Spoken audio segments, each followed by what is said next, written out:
You can dance.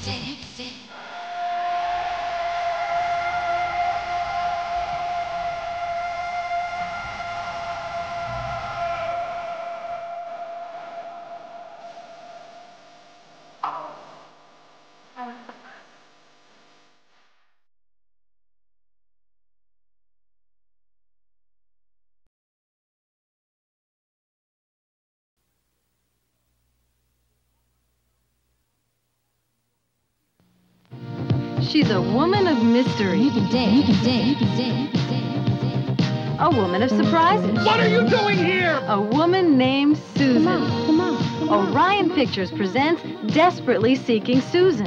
Susan! Susan! Susan! My God, we all thought you were dead. No, just in New Jersey. Madonna is Susan. The hottest voice in rock is now the freshest face on film. Every man is desperate to have her. One woman is desperate to be her. Everybody I know is desperate except you. I'm desperate. You? But someone is desperate to kill her. Killed? Come on. Dead? If he can figure out who she is. I'm not Susan. I don't believe it. I'm a housewife and I live in Fort Lee, New Jersey. You never stop, do you? Starring Rosanna Arquette as Roberta. You know, Garrett, between you and me, what do you really know about Roberta? She doesn't even like sex that much. It's impossible. She'll love it. You can dance. You can dance. And Madonna as Susan. No more dead bodies, okay? I'll see what I can do. Bye-bye, Bruce. It was fun, huh? Maybe you were the killer. You were with this guy? Come on. I was breathing when I left. Get into the groove, boy, you got to prove your love to me. Yeah. Get up on your feet, yeah, step to the beat, boy, what will it be? Got a quarter? Wanna play? Desperately Seeking Susan.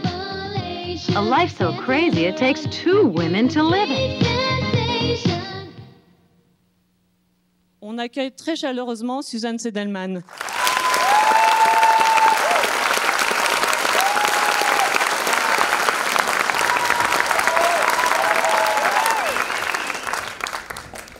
Wow, I am so moved. Thank you so much. Thank you, sincerely, and thanks to the Cinematheque for having me. Wow. Merci, ça me touche énormément et merci à la Cinémathèque. Suzanne, vous avez présenté hier votre premier long métrage Smithereens. Et lors de la présentation, vous avez dit que pour ce film-là, vous faisiez absolument tout. Il était entièrement autoproduit. Vous avez écrit le film, vous l'avez monté et vous nous avez dit que vous faisiez même le café pour l'équipe. Bien. À la suite de la projection de Smithereens à Cannes, il y a des gens qui ont commencé à vous appeler à Hollywood. Et donc ce film-ci, il est produit par Orion Pictures. Comment est-ce que ça s'est passé pour vous, ce changement de production, ce changement de méthode de travail? Comment est-ce que vous l'avez vécu? Et comment est-ce que vous en êtes venue à être la réalisatrice de Recherche Suzanne désespérément?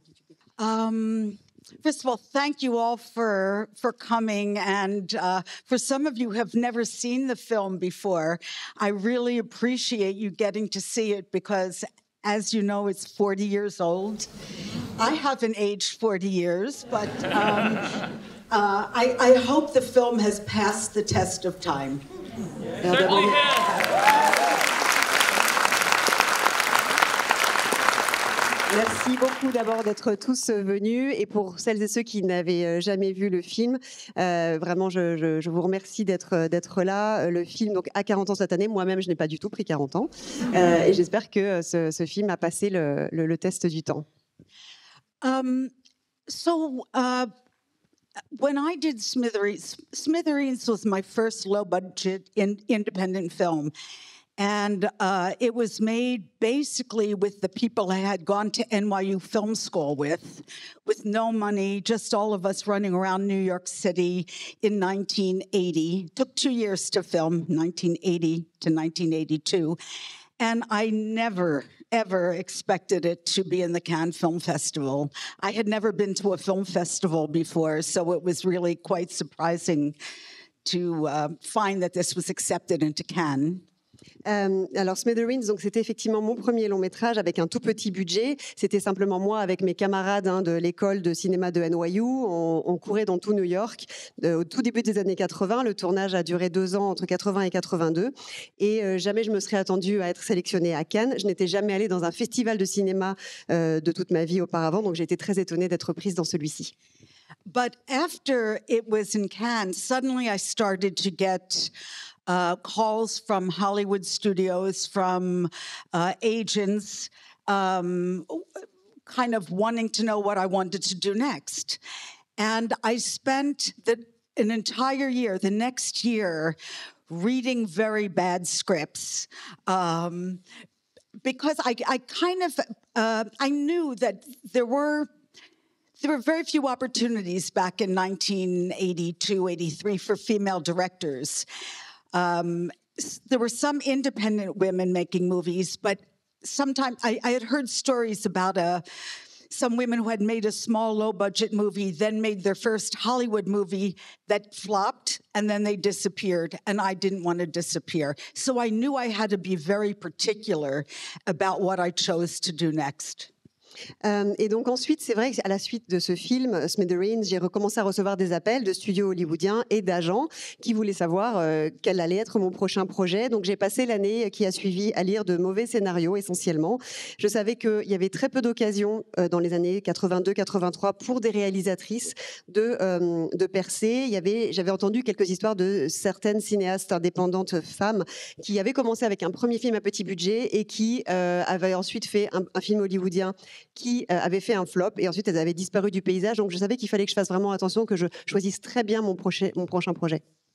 So after a year of reading bad scripts, suddenly I got a script called Desperately Seeking Susan. It had that title. I didn't put my name in it. And the interesting thing about it is that it was sent to me by 2 female producers, and there was a female screenwriter, and it starred 2 women. So it felt like the right kind of project. It interested me to do that kind of story. Et jusqu'à ce que je tombe, après cette année de lecture de mauvais scénarios, que je tombe sur le scénario de Recherche Suzanne désespérément. Il portait déjà ce nom, ce n'est pas moi qui ai ajouté mon prénom dans le titre du film. Et ce qui était intéressant, c'est qu'il m'avait été envoyé par 2 productrices et que c'était écrit par une scénariste et c'était sur 2 personnages féminins. Donc c'est là vraiment que ça m'a intriguée et intéressée. Also, it had a theme about reinvention that I related to personally, because I was a young woman who came from the suburbs of Philadelphia, and my mother would have liked me to be the Roberta character, the Rosanna Arquette character in the movie, but I moved to New York City to become Susan. Et le thème de la réinvention de soi me parlait particulièrement. Je m'identifiais beaucoup parce que moi, venant d'une banlieue de Philadelphie, j'avais une mère qui aurait voulu que je devienne le personnage de Rosanna Arquette, Roberta, dans le film, une femme au foyer parfaite. Et en fait, je me suis installée à New York. J'ai quitté cette banlieue pour m'installer à New York pour devenir le personnage de Madonna. And the other thing was that I remembered back in 1975, when I was a film student, I had gone to the New York Film Festival and seen a movie called Celine and Julie Go Boating by Jacques Rivette. And it left an impression on me. I loved that movie. I loved the magic of that movie and the idea that the characters change identities. And when I met the screenwriter of Desperately Seeking Susan, Leora Barish, I said, this reminds me of a movie I loved years ago. And she said, oh, I was inspired by Celine and Julie. Et je me suis souvenue qu'en 1975, quand j'étais étudiante, j'étais allée voir au New York Film Festival un film de Jacques Rivette qui s'appelle Céline et Julie vont en bateau. Et j'avais été très marquée par ce film, par la magie de ce film et par cet échange d'identité entre les 2 personnages. Et le jour où j'ai rencontré la scénariste, donc Leora Barish, de Recherche Suzanne, je lui dis que ça me rappelait ce film que j'avais vu. Elle m'a dit, bah oui, effectivement, je l'ai vu aussi et c'est un film qui m'a influencée. And the other thing that I liked about the script was that the main characters are Roberta and Susan, and of course, Des, played by Aidan Quinn. But New York City is also a star of the movie. And I loved New York, especially in the late 70s, early 80s, when the city was falling apart, but it was still kind of funky and cheap and creative. And so in a way, you can see that reflected in this movie. It's a little grit. If you've seen my movie Smithereens, Smithereens is a little grittier. Because that was made about 2 or 3 years earlier. But you can still feel the texture of New York City in this, except now it's more magical. Dans le scénario, ce qui me plaisait, c'est qu'il y avait donc ces deux personnages principaux, Roberta et Suzanne, avec également le personnage de Des, joué par Aidan Quinn en troisième héros, mais aussi il y avait New York, la ville de New York était au centre de l'histoire.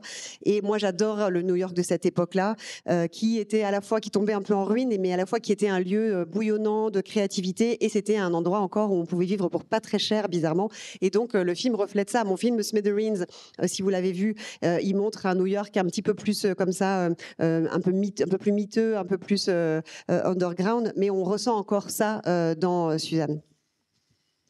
Le script, il était aussi drôle que le film. Vous êtes une grande fan de screwball comedy.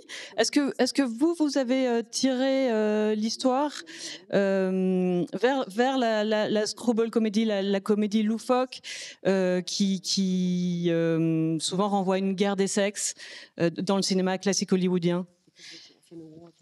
Yeah.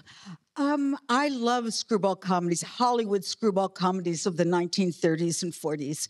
So maybe I made it a little more screwball than was in the script, but the script was very funny. The writing was funny. The dialogue was funny. One of the things I liked about it was I loved the difference between the two characters played by Rosanna Arquette and Madonna. But I also loved the secondary characters, all the background. To me, the details are very important, so that when you maybe watch the film again, the first time you see the basic story, but if you watch it again, you see all the kind of quirky things that are happening in the background. Oui, j'adore les comédies, ces comédies déjantées des années 30-40 hollywoodiennes. Mais bon, peut-être que je l'ai tiré un petit peu plus vers ça, mais déjà dans le scénario d'origine, il y avait vraiment beaucoup de drôlerie et dans les dialogues également. Ce que j'aimais particulièrement, c'était cette opposition entre ces deux personnages féminins. Mais j'adore aussi les personnages qui gravitent autour, tous les personnages secondaires. Et dans mes films, les détails comptent réellement. Et la première fois qu'on voit le film, on s'intéresse à l'histoire principale. Mais si on revoit le film, on va pouvoir voir tout ce qui se passe en arrière-plan, toutes les petites drôleries et bizarreries qui se passent en arrière-plan. Justement, au sujet des détails, c'était une question que je voulais vous poser. Est-ce qu'il y a des choses qui se sont inventées au tournage? Je pense à la fameuse scène où Madonna est à la gare et sèche son aisselle, ou le fait qu'à plusieurs reprises, elle mange des curly, des choses comme ça. Certains de ses gestes. Yeah. I wanted the film to feel alive. I wanted it to it was very scripted because the film is a puzzle. So all the pieces have to very clearly fit together. But I also wanted it to have the feeling of improvisation. So there are a lot of little improvised moments. For example, as you mentioned, Madonna drying her armpits. It was scripted that she goes into the bathroom and she dries her face. Then Madonna turned the blower upside down and did her armpits. Another example of an improvised moment was the cab driver telling the joke about sushi. That cab driver is a kind of actor. He's actually a bodyguard. He used to be the bodyguard for Sid Vicious. But we just drove around in a taxi, and he kind of was an aspiring stand-up comedian. So I just said, just tell some jokes. And he tried out a couple of jokes. We filmed it. And the one about sushi, you cook it, it tastes like fish, was something he just made up on the spot.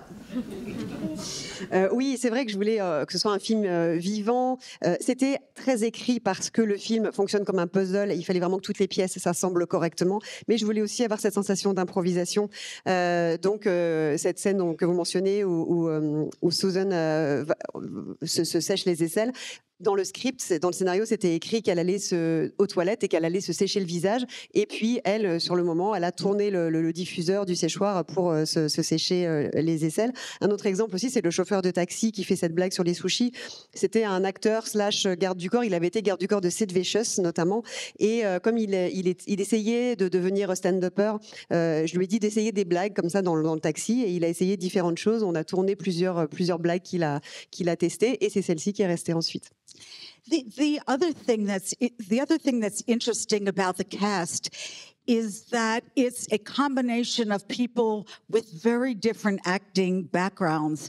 Probably Rosanna Arquette was the most experienced actor in the movie. She had done, I think, 2 other movies before this one, maybe 3. Of course, this was Madonna's first movie. And I think it was John Turturro who has a small part. I think this was his first movie. Laurie Metcalf, who went on to do a lot of other great work. There's an actor named Giancarlo Esposito, who you just see when Madonna and Rosanna are walking down, it's like a flea market, walking down St. Mark's Street, and Rosanna knocks into a vendor of sunglasses. The vendor is Giancarlo Esposito in his first on-screen role. So it was a really and Martin Scorsese's father is in the movie in The Magic Club. It was the first time for a lot of people who went on to do a lot of good work later on in their career. Et la distribution aussi, c'est un mélange de plein d'acteurs qui venaient d'horizons très différents. Rosanna Arquette était sans doute la plus expérimentée. Elle avait fait au moins 2 films, peut-être 3 même avant celui-ci. C'était évidemment le premier film dans lequel jouait Madonna. On voit aussi dans un tout petit rôle John Turturro dans son tout premier film également. Laurie Metcalf qui a aussi ensuite après fait beaucoup d'autres choses. Et Giancarlo Esposito qu'on voit dans le marché aux puces de St. Mark's Street, qui est le vendeur de lunettes de soleil. C'est sa toute première apparition également à l'écran, et on voit aussi le père de Scorsese dans Le Cabaret de magie. Donc tout un tas d'acteurs qu'ensuite on a vu dans beaucoup d'autres choses à l'écran qui se sont révélés plus tard aussi. One of the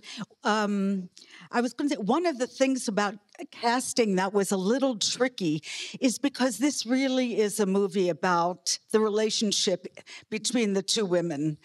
So it was very hard. The studio wanted us to find a male movie star for the role of Des.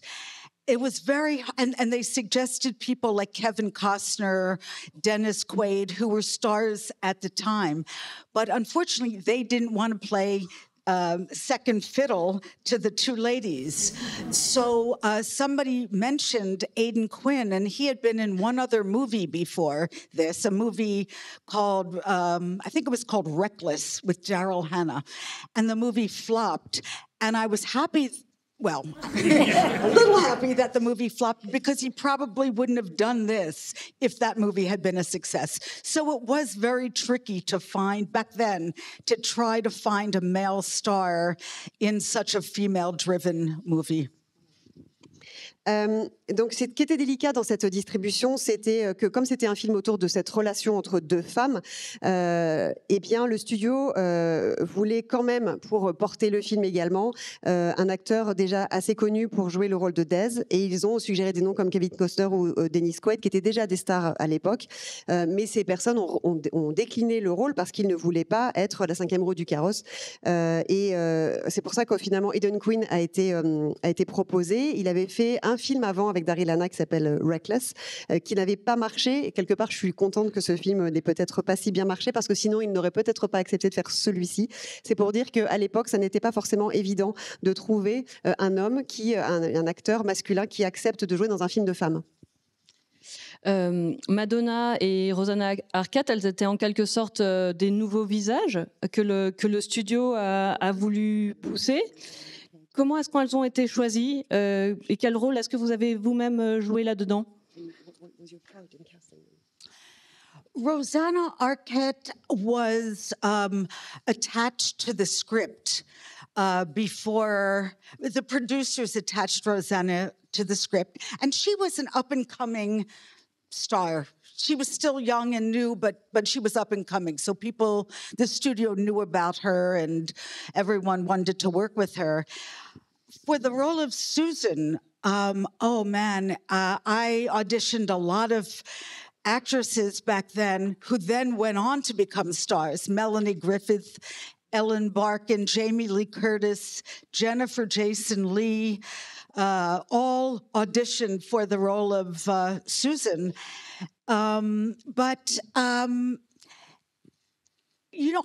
I wanted there to be a certain authenticity to that character. I didn't want it to feel like an actress playing this character. I was looking for a persona, somebody who had a certain kind of quality that I could capture on celluloid.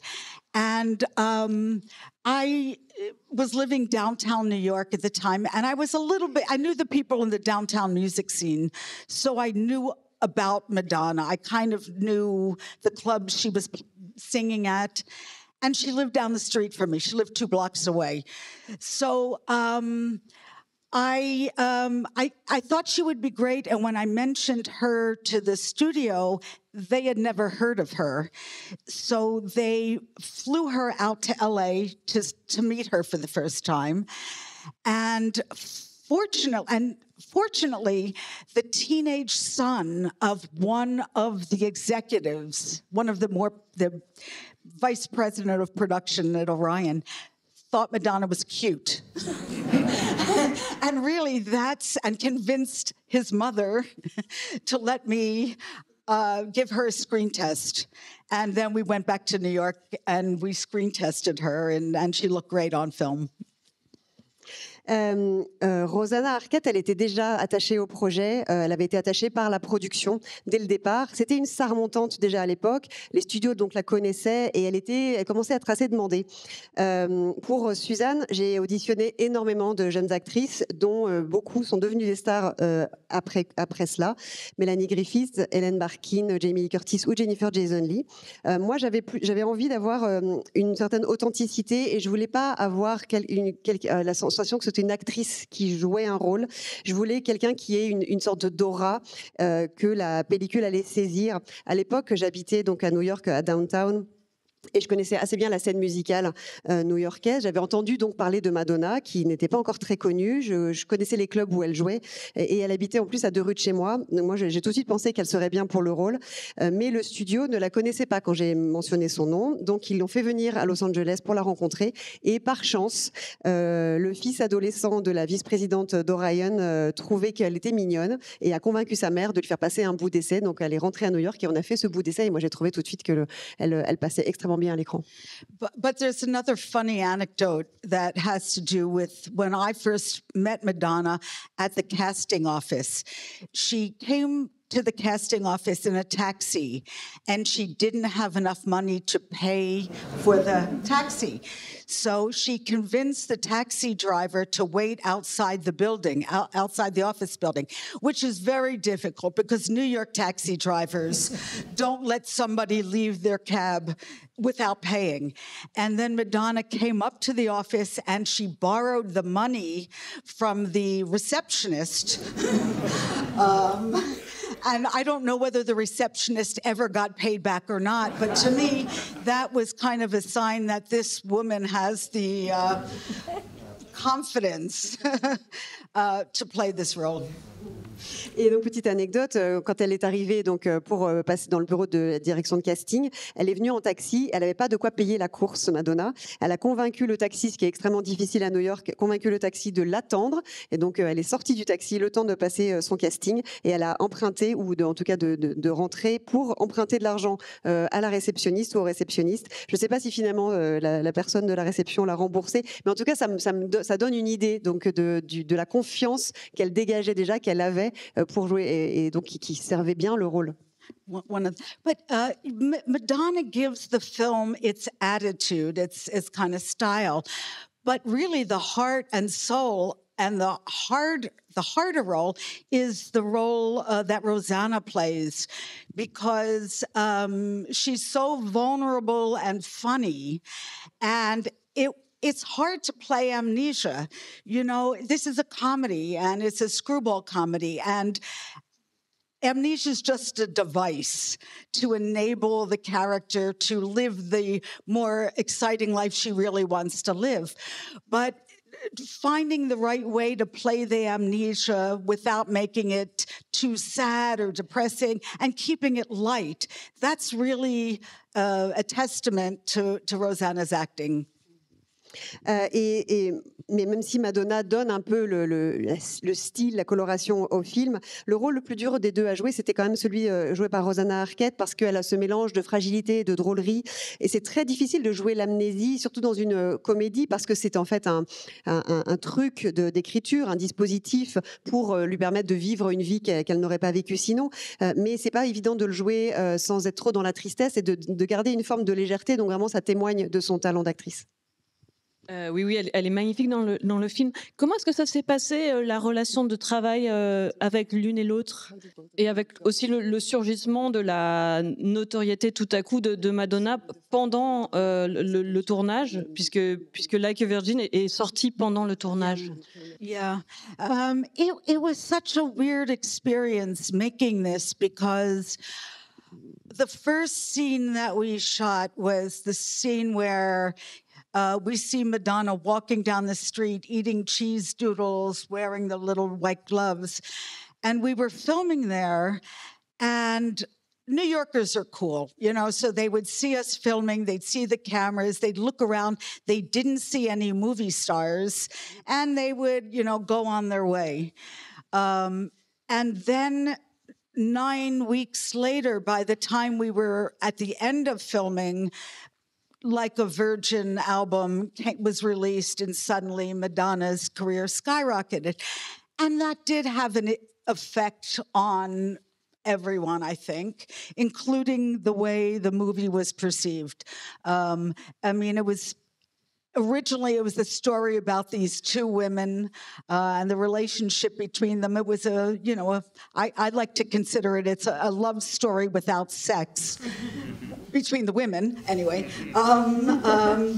But by the time the movie was released, it started to be called the Madonna movie.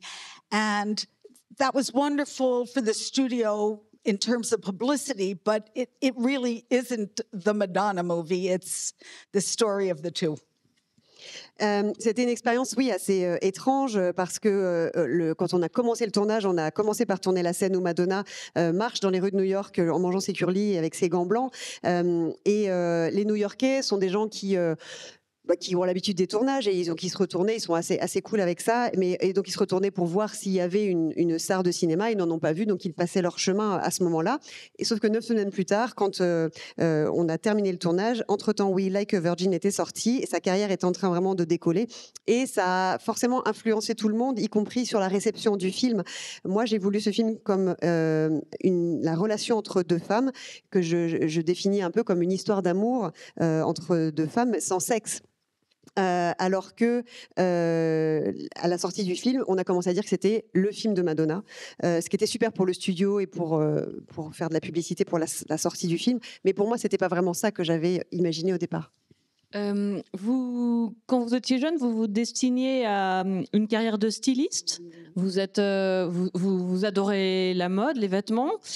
Comment est-ce que vous avez travaillé les looks de chacune d'entre elles, et est-ce que les actrices ont elles-mêmes participé de ce travail, et je pense notamment à Rosanna Arquette, la manière dont son apparence évolue de scène en scène. Well, the movie we really wanted to create two very different worlds. And so working with Ed Lockman, the cinematographer, and Santo Laquasto, who is the production designer and the costume designer, we had many meetings in pre-production about how to create these two different worlds and how to have a different lighting in each world, different color palette for each world. The world of Rosanna Arquette's world is very suburban pastel colors, soft lighting. The world of Lower Manhattan that Madonna lives in, the lighting is much more vibrant and harsh, and her costumes are black, or black with a bright color, for example. But again, the idea of these two very different worlds were very important. Ed Lockman, for example, you'll see in the New York City world, he uses a lot of colored gels in exterior lighting alleyways with green gels or purple gels, to try to turn it into like hyperrealism, magic.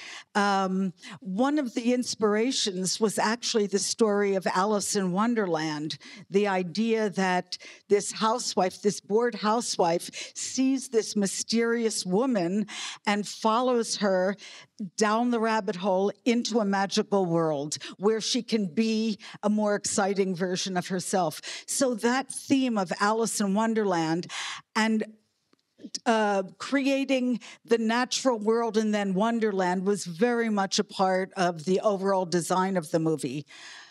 Oui, je voulais vraiment créer deux univers totalement différents autour de chacune de ces deux femmes. Donc, on a beaucoup travaillé avec le chef opérateur et le chef costumier. On a fait beaucoup de réunions pour créer ces univers et les éclairer avec à la fois des lumières et avoir des palettes de couleurs différentes. Au niveau chromatique, on voit que le personnage de Rosanna Arquette, qui est dans cette femme au foyer de banlieue pavillonnaire, elle a des couleurs très pastel, alors que la femme de Manhattan, elle a des couleurs très vives, des costumes aussi un petit peu plus, enfin des tenues un peu plus criardes, avec du noir et une touche comme ça très vive.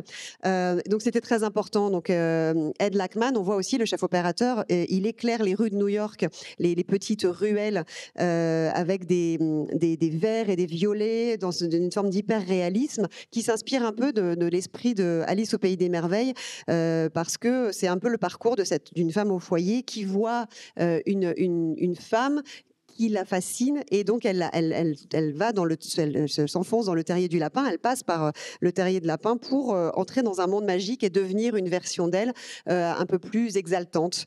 Et ça, donc, c'était voulu par l'esthétique aussi du film, que ça transpire par l'esthétique du film. And it really is the jacket, the fashion, that helps one character to merge into the other character. When Madonna sells her jacket with the pyramid on the back at the secondhand store, thrift store, and then Rosanna buys that jacket, that's the beginning of the transformation of the two characters. So it's really an item of clothing that that's the device that enables one to start to become the other. Et cette veste emblématique, c'est cette veste qui permet le passage, donc le début de la fusion d'un personnage à l'autre.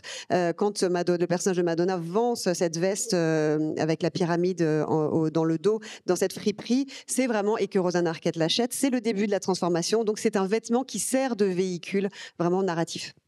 And one other thing, interestingly, in the script, it was written that the jacket had a pyramid on the back. When Madonna first saw that jacket, she didn't like it. It's now so associated with her. But when she first saw it, she actually didn't like it. But what was interesting about that is that the pyramid, you know, is a symbol of adventure, of the, you know, Egypt, the pyramids, a symbol of magic, but it's also a symbol of a material girl. So it worked on a couple different levels. Et dans le scénario, il était écrit que elle portait cette veste avec une pyramide au dos. Madonna, la première fois qu'elle a vu cette veste, ne l'a pas vraiment aimée. Et c'est drôle parce qu'aujourd'hui, c'est tellement associé à elle. Et la pyramide symbolisait donc l'aventure, la mythologie égyptienne, donc un petit côté magique et aussi un peu le côté material girl. Donc ça marche à beaucoup de niveaux. Oui, puisque c'est sur le billet d'$1.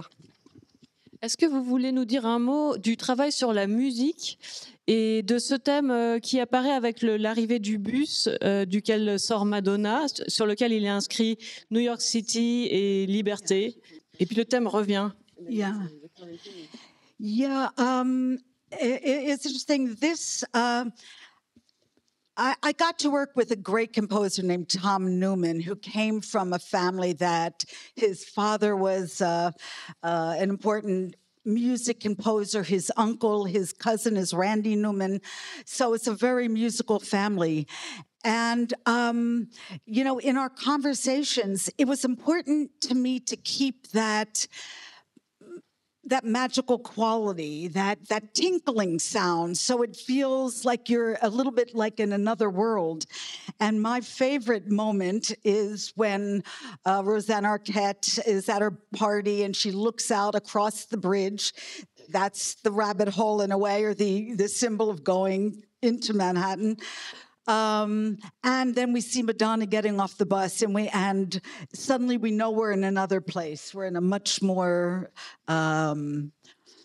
imaginative place. And the music has that almost like a fairy tale quality to it.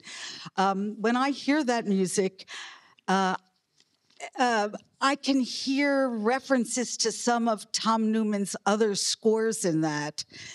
If you listen to the soundtrack of American Beauty, you can hear that same kind of sound in that score. So that kind of became a signature sound earlier in Tom Newman's career.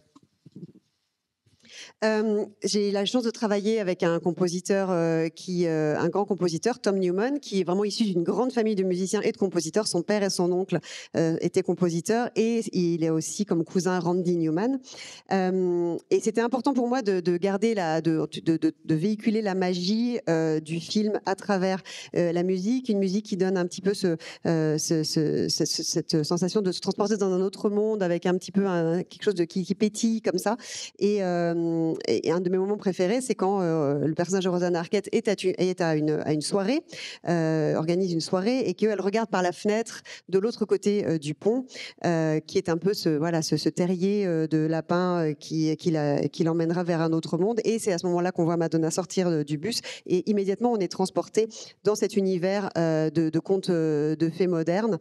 Et quand j'entends cette musique-là, à ce moment-là du film, ça me renvoie aux autres films pour lesquels Tom Newman a composé, notamment American Beauty. Et ce son, c'est devenu un petit peu sa marque de fabrique, cette tonalité, ce petit côté un peu comme ça pétillant. And of course, the other bit of music that became associated with the movie is the song Into the Groove. And how that came about is we were rehearsing the scene in the dance club called Danceteria. And Madonna came over to me and she said, "Do you mind, just for temp music, if I bring a tape for this song that I'm working on?" So I thought, sure, why not? So the day we were filming, we put on the music, and it was really just to get all the background actors moving to the same rhythm. And then we were going to take it, then you turn the music off and the dialogue starts. We never really expected to use that in the movie. But of course, when you get into the editing room, you know, we put it in as temp music and then fell in love with it. And by that time, Madonna had become, her star had risen, and the studio were willing to pay her a lot of money for that song.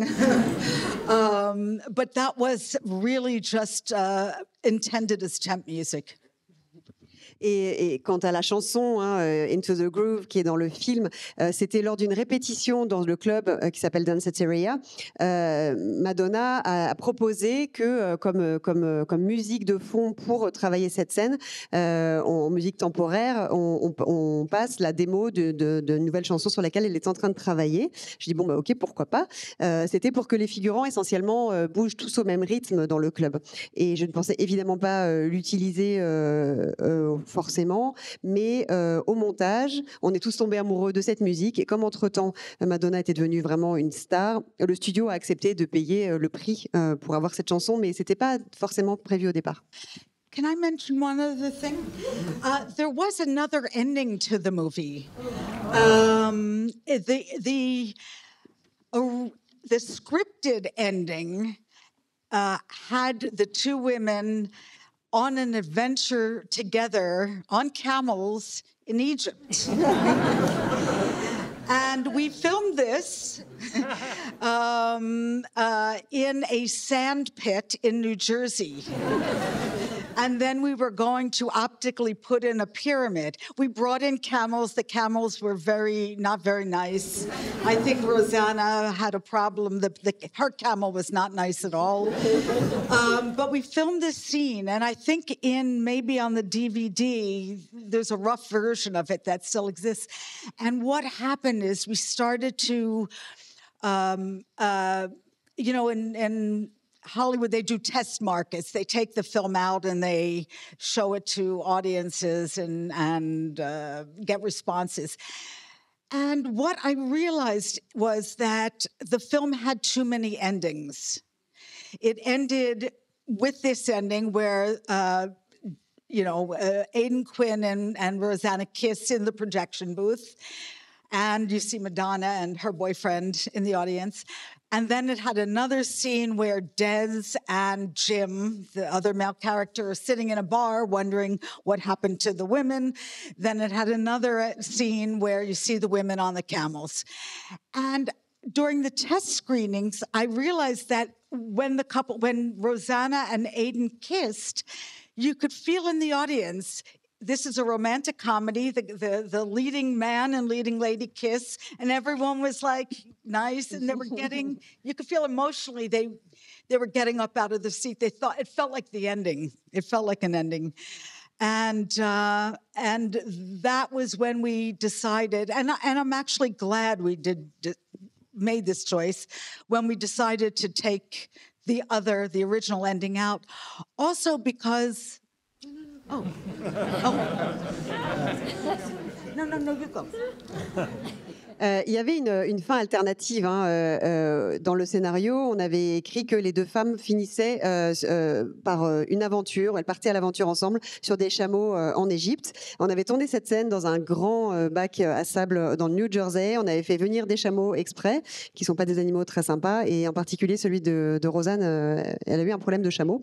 Mais il y a une petite version donc, de cette scène sur le DVD que vous trouverez. Simplement dans les projections tests qu'on a faites, on s'est rendu compte que ça marchait pas très bien et surtout ça m'a fait me rendre compte que le film avait trop de fins successives. Quand Aidan Quinn et Rosanna Arquette s'embrassent, quand Madonna retrouve son Jim, et on avait aussi un moment où on avait Des et Jim dans un bar, et finalement le moment où Rosanna Arquette et Aidan Quinn s'embrassent, comme c'est finalement une comédie romantique au bout du compte, le public, on sentait qu'il était engagé dans cette histoire et que c'était une fin satisfaisante et on sentait que c'était ça la vraie fin. Donc je suis contente qu'on ait fait ce choix de couper la dernière fin. Also, I'm glad it ended in a movie theater because it is a movie that references movies, and it felt like a nice meta kind of ending that they should end in a projection booth, and then the celluloid burns. Finalement, je suis aussi heureuse de ce choix parce que ça se termine donc dans un cinéma. Comme c'est un film qui fait référence au cinéma et au film en général, j'aimais cette mise en abîme, que ça termine dans une cabine de projection et qu'à la fin, on voit la pellicule qui brûle. C'est une comédie, mais est-ce que vous l'avez fait, ce film, comme un film féministe, malgré tout? It was intended, yes, as a feminist comedy. You can be a feminist and funny. Oui, bien sûr, ça a été voulu comme une comédie féministe, puisqu'on peut être féministe et drôle. Et dans votre jeunesse, vous avez été... est-ce que vous avez eu une formation plus théorique féministe? Est-ce que, par exemple, vous avez lu les écrits de quelqu'un comme Betty Friedan ou la revue Mrs. Of course, when I was in college in the early 70s, the feminist movement was becoming more and more popular. And also I realized that growing up watching movies in the 70s, there were many male buddy movies, many movies about male friendship, Butch Cassidy and the Sundance Kid, or Midnight Cowboy, John Voight and Dustin Hoffman. But there were very few movies where two women had an adventure, where they were proactive and got to do something fun. And so that was what I loved about the script. That's why I wanted to make the movie. Oui, à la fac, bien sûr. Au début des années 70, j'étais étudiante à la fac et c'était un moment où le mouvement féministe prenait beaucoup d'ampleur. Et je me suis rendu compte qu'il y avait beaucoup de buddy movies, mais avec deux hommes, comme Butch Cassidy et le Kid ou Midnight Cowboy, où on avait vraiment deux sur l'amitié masculine, mais qu'il y avait assez peu de films où on voyait des femmes qui prenaient une part active dans une aventure un peu fun. Et c'est pour ça que ça m'a intéressé de faire ce film-là. And I think that because this movie, no one expected it to be, the studio didn't expect it to be successful. It was made for about $5 million, which for a studio movie was not a lot of money. And then when it turned out to be successful, I think everyone was surprised. But as a result, it showed Hollywood that you can make movies about active female characters and that men and women will go to see them. Because if you think about it, this movie came before Penny Marshall's A League of Their Own. It came 3 or 4 years before Thelma and Louise. So there really weren't female adventure movies before this. In Hollywood, maybe in Europe. Et personne ne s'attendait vraiment au succès de ce film. En tout cas, le studio l'avait fait pour seulement $5 millions, ce qui est assez peu pour un film de studio. Et ce succès a étonné tout le monde et ça a montré à Hollywood qu'on pouvait faire des films sur des femmes qui ont vraiment qui prennent en charge l'histoire et que ça pouvait être aussi apprécié donc à la fois par des hommes et par des femmes. Et c'était plusieurs années avant A League of Their Own. Le titre français m'échappe. Une équipe hors du commun. Merci. Et c'était plusieurs années avant Thelma et Louise. Donc vraiment, à Hollywood, il y avait encore peu d'exemples de ce type. Thank you first for coming to talk to us about this movie. I want to ask you about the legacy. My mom showed me this movie when I was 9 years old in '89. I never stopped watching it ever. And it taught me a lot about boldness and women, but also actually non-toxic men in many ways. I'm curious how aware you are that this movie has been shown by women to their daughters and sons. And over 40 years, there's all these people getting to dream about being bold watching your movie. And first, I hope you know that, and I wonder how you feel about that. Alors, merci beaucoup. Je voulais en fait savoir si vous aviez conscience de l'impact que ce film a pu avoir et de à quel point des mères ont montré ce film, comme ce fut le cas de ma mère qui me l'a montré, et qui donne un exemple de femmes audacieuses et aussi sur des hommes non toxiques. Et est-ce que vous avez conscience, est-ce que vous savez à quel point ce film a été montré par des mères à leurs fils et à leurs filles? Thank you so much. I can't tell you how happy I am when I look in the audience and I see people who weren't born when this movie was made, or I see mothers and daughters and grandmothers now, and grandsons watching the movie, because you never know when you make something if it's gonna pass the test of time, if the story will still strike a chord many years later. But I think because this is really the theme of this is about allowing yourself the freedom to let your the best of you that's inside out, not to not have fear, to embrace the adventurous side of you, is why I think it kind of passes the test of time. But I didn't know that when I was making it, and the studio did not know that. Merci infiniment, parce que je suis ravie toujours de voir des publics qui viennent découvrir le film, qui n'étaient pas forcément nés à l'époque où le film a été fait, et de voir que c'est une transmission de mère et maintenant de grand-mère à petites-filles et petits-fils même. Et on ne sait jamais si un film va vraiment réussir à traverser les époques. Mais en tout cas, ça me plaît parce que c'est un film qui parle du fait justement de s'autoriser à libérer en soi, à libérer son côté aventureux, son audace intérieure. Et je ne le savais pas à l'époque que ça serait ça. Et certainement, le studio ne le savait évidemment pas. Est-ce que vous étiez stressé pour le film, pour la production? Good question. Thank you. There were times when it was stressful, yes. But fortunately, to me, the really important things are picking the right actresses or actors, picking the right script, but picking the right production partners. And I was very lucky to have producers they were first-time producers, so they weren't heavy-handed. They weren't always looking over my shoulder, questioning everything I was doing. But of course, it's stressful making a movie, but it was fun too. It was fun too. Alors, merci pour cette bonne question. Par moment, oui, c'est stressant de faire un film, mais il faut savoir s'entourer des bons acteurs, avoir le bon scénario d'abord, et aussi avoir d'excellents partenaires dans la production du film, donc les gens qui vont nous aider à fabriquer le film.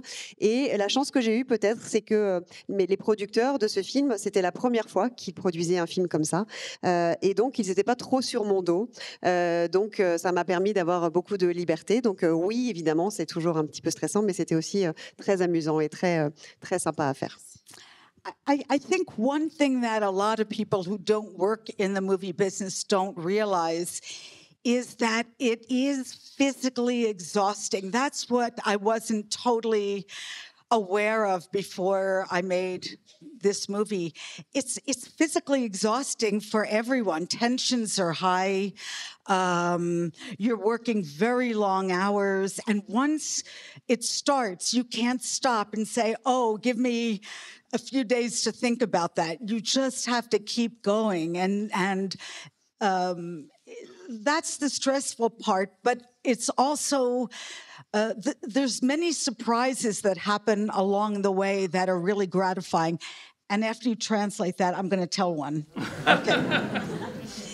Et ce dont on ne se rend pas forcément compte, on n'imagine pas quand on n'a pas fait de film, c'est que c'est quand même très très fatigant, c'est très usant physiquement pour toute une équipe qui fait le film. Il y a parfois une tension qui est très forte, les journées sont longues et une fois que c'est commencé, une fois que c'est lancé, on ne peut pas s'arrêter en disant attendez, il faut que je réfléchisse. On est vraiment dans un mouvement perpétuel comme ça, mais parfois il y a des surprises qui arrivent et qui peuvent être extrêmement gratifiantes comme celle-ci.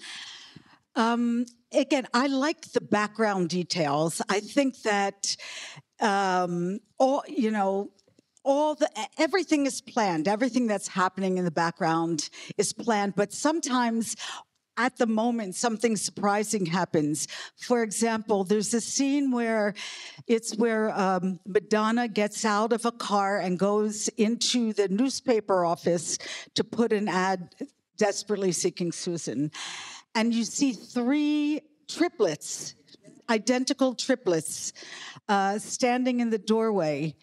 As we were filming, walking down the street, there just happened to be these three triplets dressed alike. It wasn't planned. They were just walking down the street. And we asked them, do you mind being in the movie and standing in the doorway?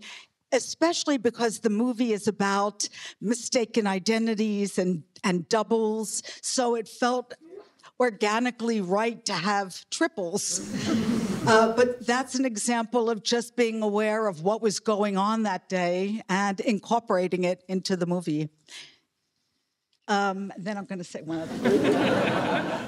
Alors, comme je disais, j'aime bien travailler les détails en arrière-plan et je prévois beaucoup les choses en amont, mais quelquefois, il y a des choses qui, sur le moment, comme ça, surgissent. Et dans la scène où Madonna sort d'une voiture pour aller au journal publier une de ses annonces, on voit trois jeunes filles, trois triplés qui sortent, qui sont là dans la rue. Et au moment du tournage, je les ai aperçues. C'était pas du tout planifié et je leur ai demandé donc de refaire des prises pour qu'elles apparaissent dans le champ. Comme c'est un film en plus sur voilà la confusion d'identité, sur le double, et ben c'était bien d'avoir des triples. Et donc c'était aussi bien de garder la conscience de notre environnement là où on tournait pour ensuite être capable d'injecter des choses comme ça sur le moment. I think about 10 or 15 years ago, there was a documentary film called Three Identical Strangers. I don't know if it played in about these three triplets who had been separated at birth. They were part of a social experiment in the 1960s. One was put into a working class family, one was put into a middle class family, and one was put into a more privileged family. And they didn't know that the others existed until they were in their 20s, and then they rediscovered that they were each part of they were triplets. And they had just kind of found each other the year that we saw them walking down the street. Et donc, il y a 10 ou 15 ans, il y a eu un documentaire qui s'appelait donc Three Identical Strangers, sur des triplés séparés à la naissance.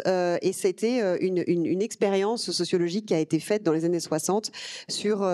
donc, un des triplés a été mis dans une famille de la classe ouvrière, un autre dans la classe moyenne et un autre dans la classe plus favorisée.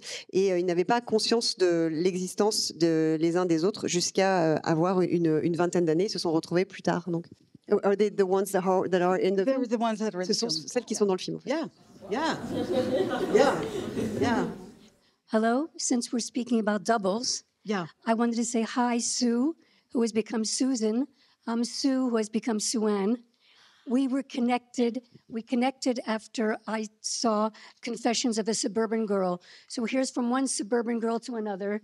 You moved to New York, and I moved to Paris.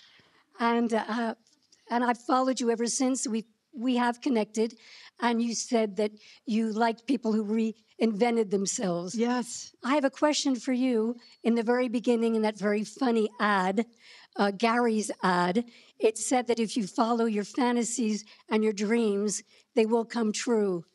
Can you say that's part of your life too? Absolutely. Yeah. Donc, je crois donc c'est d'une Sue à une autre. Vous êtes parti à New York et moi je me suis installée à Paris et j'ai suivi votre travail. Vous parlez donc de se réinventer et la publicité du mari de Rosanna Arquette dans le film, Gary, dit que si on suit ses rêves, eh bien ils deviennent vrais. Diriez-vous que c'est votre cas aussi dans votre carrière? Thank you for coming. This woman I haven't seen in 50 some odd years. We went to high school together.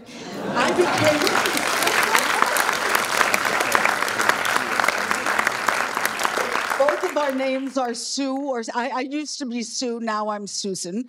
But I was Sue too. I became a film director and she moved to Paris to reinvent her life. And we both were in the same class, and we're both not only the same name, but also the same size. Donc oui, voilà, on ne s'est pas vu. Voilà, on parlait de double. Voilà, nous étions dessous dans la même classe ensemble au lycée. On ne s'est pas vu depuis 50 ans. Et donc voilà, c'est ici qu'on se retrouve.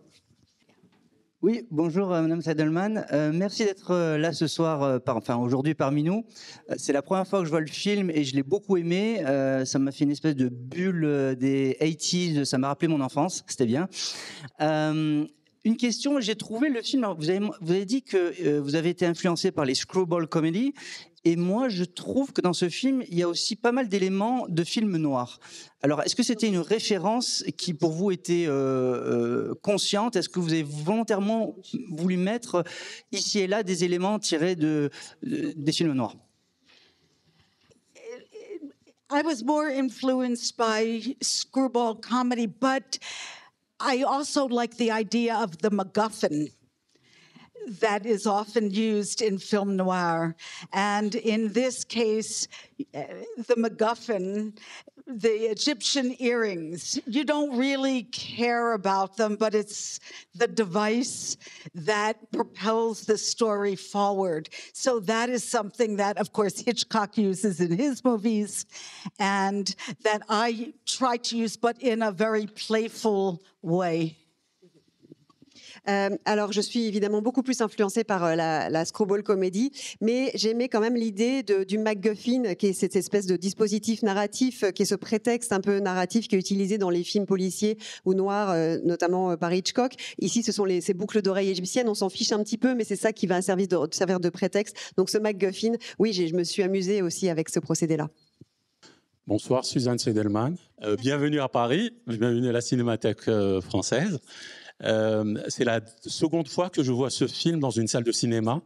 La première fois, je l'ai vu l'été 85 quand il est sorti à Alger, en Algérie. Et depuis ce jour-là, je recherche désespérément Suzanne Seidelman. Et je vous retrouve aujourd'hui pour vous dire merci pour ce film qui a marqué mon adolescence. Un film qui cristallise aussi la pop culture des années 80 et aussi à New York, cette ville qui est un personnage à part entière dans votre film. Voilà, à part les remerciements, j'ai aussi une question à vous poser. Après le succès du film et les carrières éclatantes de Rosanna Arquette au cinéma et Madonna qui est devenue une méga star planétaire, est-ce que vous avez songé à de nouveaux projets avec ces deux actrices et chanteuses? Et est-ce que vous avez gardé contact avec elles? Merci.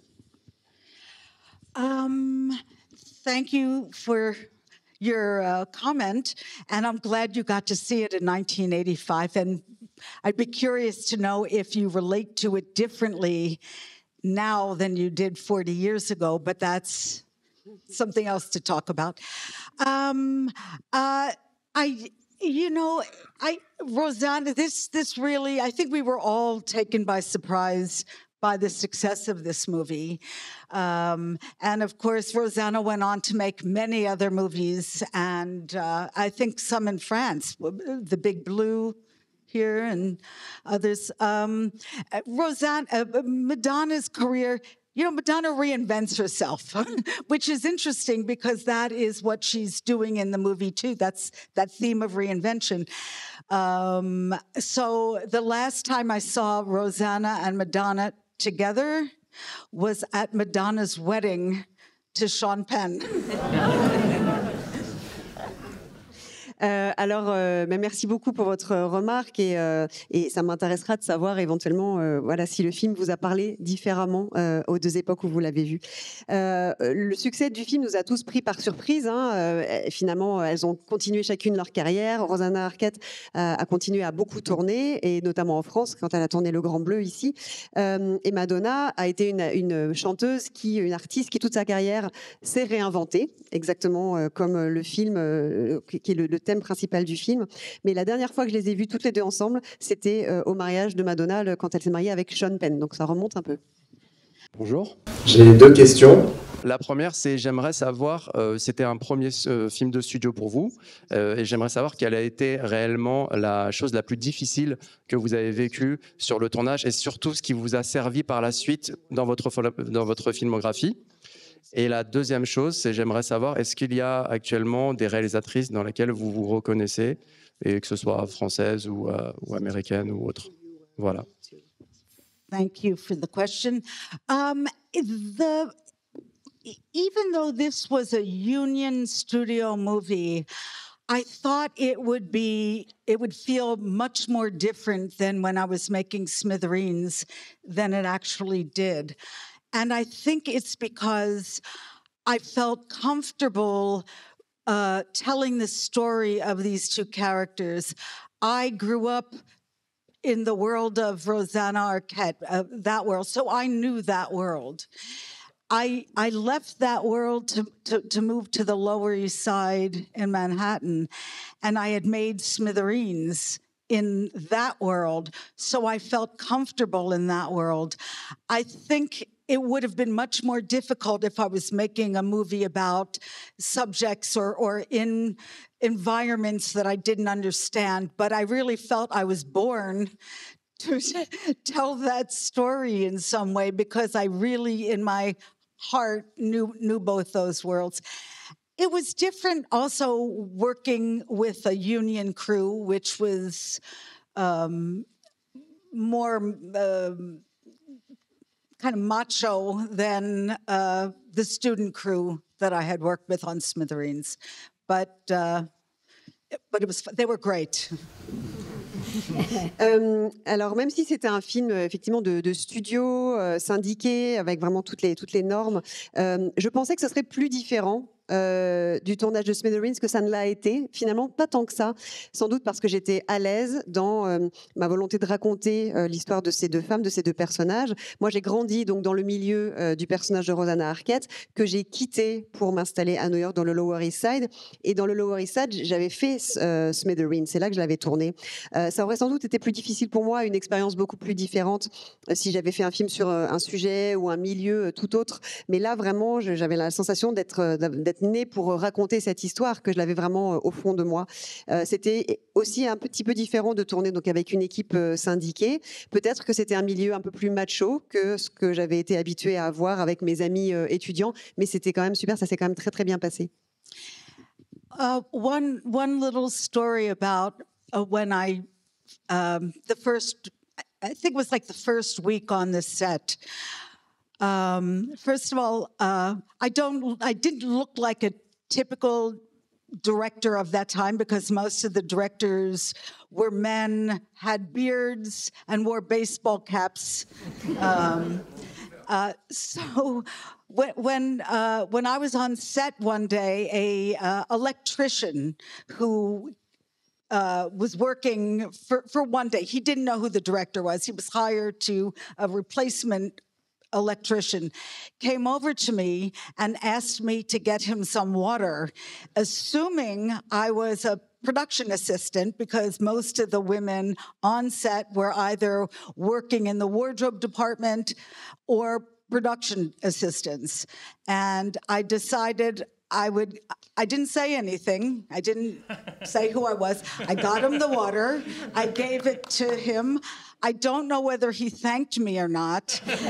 And I couldn't wait to see him find out who I was. But by that time, I was over talking to the director of photography. I don't know what happened, but I've always wondered what he thought when he realized that I was the director. But that's an example of what a set was like back in 1984. Donc un petit exemple, la première semaine de tournage, j'avais pas le look typique des cinéastes de l'époque puisque c'était souvent des hommes barbus et qui portaient une casquette de baseball. Et un jour, un électricien qui était juste là pour la journée en remplacement, en dépannage, qui ne savait pas qui était le réalisateur, la réalisatrice, est venu me voir pour me demander de l'eau parce que évidemment il a supposé que j'étais l'assistante de production parce que les femmes qui étaient sur les tournages en général étaient soit des costumières, soit des assistantes de production. production. Donc j'ai rien dit, je lui ai apporté son eau. Je ne sais même plus s'il m'a remercié, mais par contre j'ai eu hâte ensuite qu'il le voie. J'ai eu hâte de voir sa tête quand il apprendrait, quand il verrait qui était donc la réalisatrice. À ce moment-là, je n'étais pas là sur le moment, j'ai pas vu sa tête, mais je me suis toujours demandé ce qu'il avait pensé en se rendant compte de qui j'étais. Voilà, c'est pour vous montrer ce que c'était un tournage dans les années 80 pour une femme. Magnifique anecdote. On a un cadeau à vous faire, puisque l'un de ces sièges portera désormais votre nom. Your name on its back. Oh,